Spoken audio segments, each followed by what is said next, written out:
Nós vamos analisar o ponto da fala do presidente Putin, que já era esperado. Hoje aconteceu a fala do presidente Putin a respeito dos 4 oblasts nos quais os referendos foram realizados entre o dia 23 e o dia 27, Zaporídia, Kherson, no Donbás, Lugansk e Donetsk. Numa cerimônia no Kremlin, ele anuiu, e uma cerimônia de caráter patriótico russo, na realidade com o hino, com a presença dos líderes locais.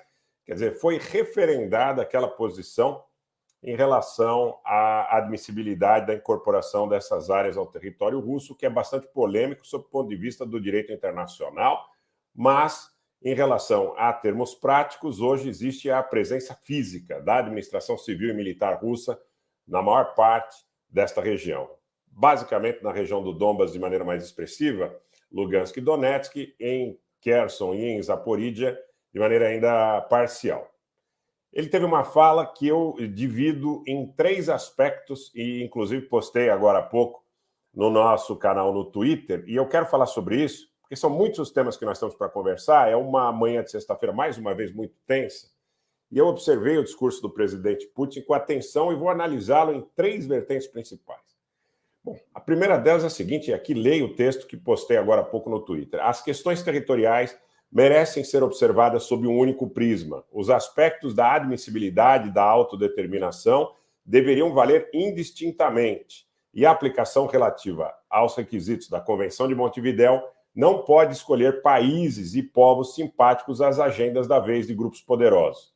Vide a questão kosovar e sua interpretação por Washington e Londres. Entendo que o povo dos oblastes de Zaporídia, Kherson, Lugansk e Donetsk tem o mesmo direito de viver em paz e segurança. E ainda, por exemplo, é inegável a extensão da aplicação à população armênia da República de Nagorno-Karabakh ou à região da Transnistria, por coerência, analogia e princípio. 2.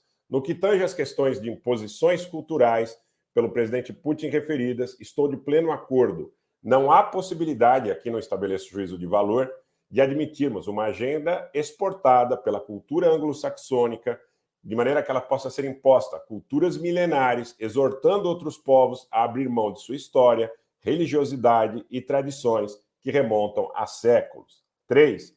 Consequências militares são esperadas, visto que os players globais envolvidos na contenda possuem amplo e reconhecido poder dissuasório.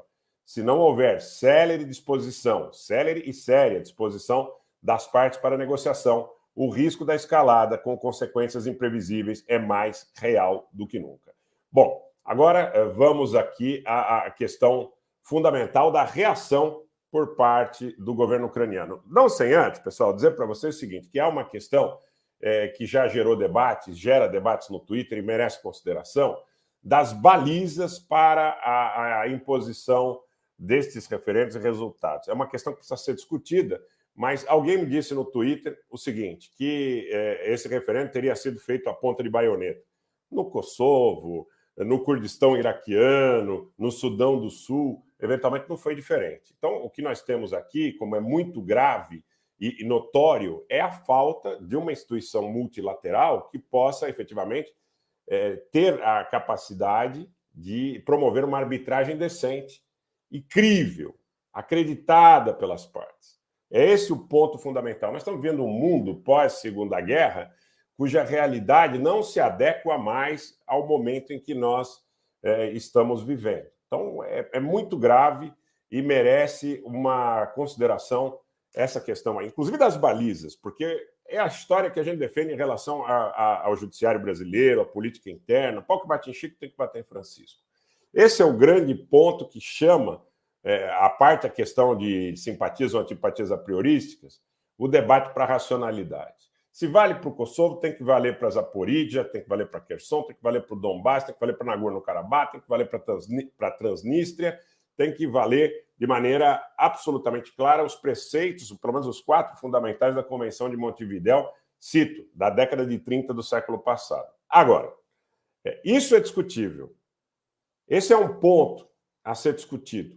Mas nós estamos vendo um momento dramático sob o aspecto prático de outras nuances do discurso do presidente Putin, inclusive quando ele remarca que os Estados Unidos foram os únicos a utilizar o armamento nuclear em Hiroshima e Nagasaki, abrindo um precedente, segundo vários analistas e também militares dos dois lados, tá? A possibilidade de que a Rússia utilize uma arma nuclear tática, eventualmente, em uma grande concentração de tropas ou numa área disputada, talvez nesse caldeirão que se forma, por exemplo, na região do Donbas, onde tropas russas efetivamente podem ficar cercadas nas próximas horas.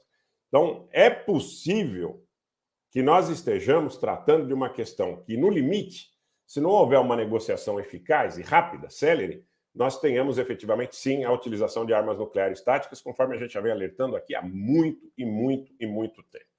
Tomara não cheguemos a esse ponto.